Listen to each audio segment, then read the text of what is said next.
CCP always say that they want to claim Taiwan as a part of communist China, like I mentioned here, which is under their control. And they say, okay, if you are a part of us, we'll bring you a better life for the Taiwanese people.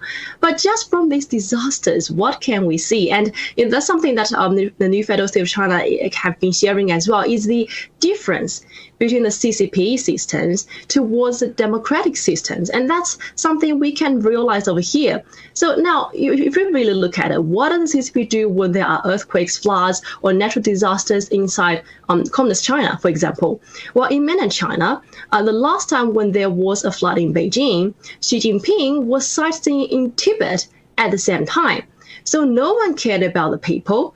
And even many instances in communist China, even if you see the CCP troops saving numerous citizens out of a disaster, as what they, have shared in their state television, well, great chances are that is all staged as a propaganda.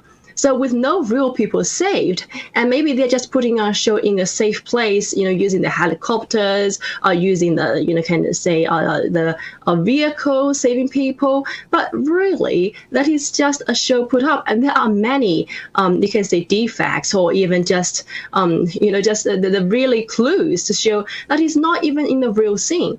So it's using taxpayers' money and putting up a show on the state television. So that is what's happening inside China. And like you have mentioned, in Hong Kong, what happened to the freedom of the Hong Kongese people? What happened to the democracy in the Hong Kongers? What happened to all of these things that belong to the people and is now taken away by the CCP?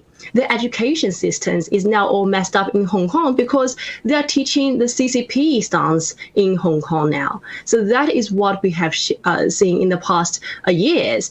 And the other thing is, very interestingly, is CCP is not speaking of any damages that earthquakes has brought in mainland China.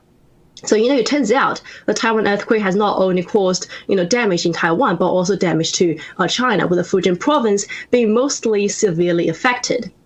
There's like saying about 170 people deceased and about 4,000 people that has been injured or have been went missing. Now, the numbers are still being confirmed around that. But what is even more infuriating is that the mainland media is collectively shutting up any report about the domestic disaster while reporting vigorously on the disasters in Taiwan. So it's a really simple, example to say, this is why we cannot give up our country to communism and dictatorships. This is why.